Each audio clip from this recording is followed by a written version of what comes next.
me get up,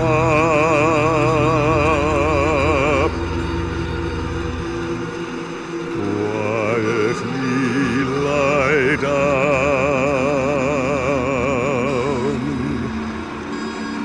quietly get up.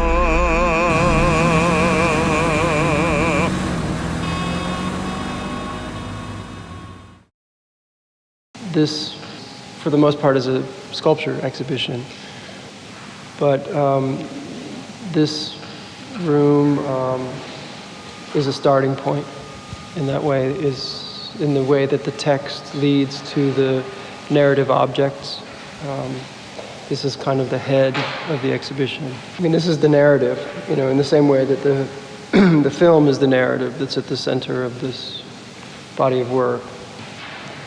And to have these Egyptian works to add to that is interesting. It was the thing that interested me in the first place to making this exhibition here, was to be able to work together with this collection and you know, given the Egyptian subtext of the work. I tend to use lighting that lights the space rather than the object. And we talked about creating a light level in this show that would feel like an overcast day. In some rooms, it's a little bit more dim. I mean, I'm interested in the way the different objects in a room or the different mediums within the work interrelate. And in that sense, when I install, say, sculpture and drawing together, or when I install video and sculpture together, that it's important to me that the space is considered part of that work or part of that relationship. So in that sense, the space needs to be lit in order for it to be activated as a character in the installation. There are certain archetypal narratives that continue to be useful, you know, and I think when I'm working on a project, I'm often waiting for one of these archetypal narratives to come forward and align itself with what I'm doing, you know, without necessarily knowing what that story is. But there are stories that exist of this nature, and they're available to all of us, you know, as a way of organizing our ideas and our daily life even. So my relationship to mythology or to narrative in general is something like that. It's sort of like, I think what I make is relatively formless, you know, it doesn't really have a form without finding a narrative armature for it. And sometimes I need to write that myself, and then sometimes I can use something that exists that's more archetypal. I think one of the things that makes River Fundament different from some of the other things that I've made is that it is more linear, and a narrative can be tracked in a more traditional way. The automobile was at first a way of taking the narrative from Ancient Evenings, the Mailer novel, and taking an object that already belonged to both the vernacular of my work and to a kind of iconic American vernacular. And I think it also was a way that I felt like I could deal with the Egyptian material without it feeling stuck in a cliche. I mean, automobiles have been present in different projects of mine, and they've always functioned as kind of host bodies, I think, more so than cars per se. You know, that they're vehicles in terms of you know, they're moving bodies that transport something from one place to the other, and And I think in an abstract sense, that's what the narratives need. They need to connect. Relationships need to be made from one body to the next. And so vehicles are often useful in doing that in the same way that, transitional scenes in the film are often more played out than they would be in traditional cinema. Well, there were a number of conscious decisions about departing from the type of filmmaking I had been involved with before, and wanting to try performing some scenes live, for example, as a way of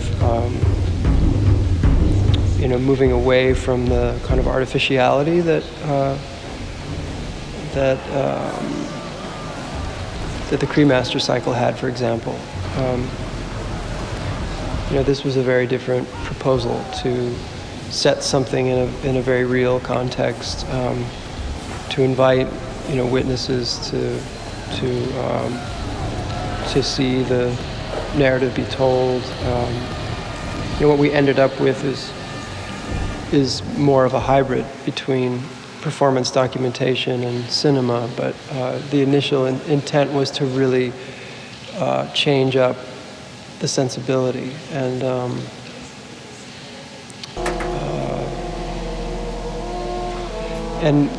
I think through that process, other more traditional processes kind of became available somehow. And I think starting with the idea of casting a bronze sculpture, which I think 5-6 years ago I never would have thought to do. But I got very interested in this way in which the narrative in Ancient Evenings could be translated to a material progression, starting with base metals and ending in gold, and that there's a thread that runs through that story, and it's to do with the ambition of the protagonist to become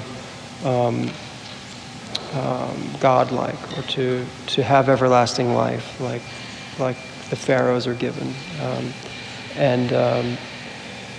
On the other hand, he's just a nobleman, so he works for the pharaoh, but he wants everything that the pharaoh has. So there started to become this, way of translating that narrative through a material progression, starting with base metals like iron and lead and zinc, and moving through the alloys, through bronze, from copper to bronze to brass, and moving toward a yellowness that could eventually become gold if he achieved his goals, yes. Which he doesn't in the story. So gold remains kind of an elusive state in the story. But from a sculpture making standpoint, it really did open up the possibility of trying some very traditional casting techniques, and then ending up working with some very primitive casting techniques. For example, in the zinc room, where the zinc plates rest over the sarcophagus, there are these heads, these zinc heads that are made by dropping molten metal into water, and the metal effectively foams. The water expands on contact, and it blows the metal apart. So you end up with a ball of metal that's full of sinuses and holes and undercuts that you could never cast. So, it's about as primitive of a casting you could make.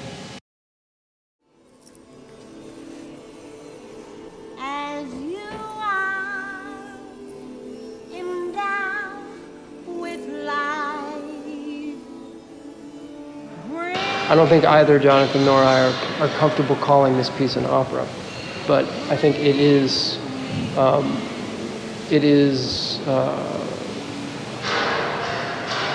taking that tradition on in some scenes more so than others.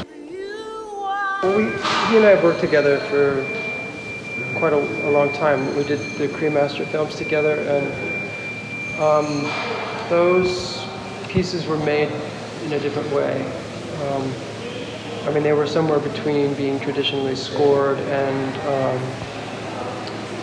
where the finished film would be turned over to the composer, and the composer would work with what was set visually. However, there were certain scenes that we made in those films where the music was being performed live within the film, and scenes were built around those live performances.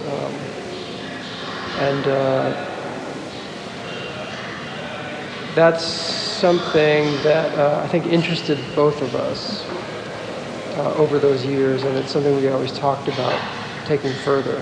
And that's really what River Fundament was. It was an attempt to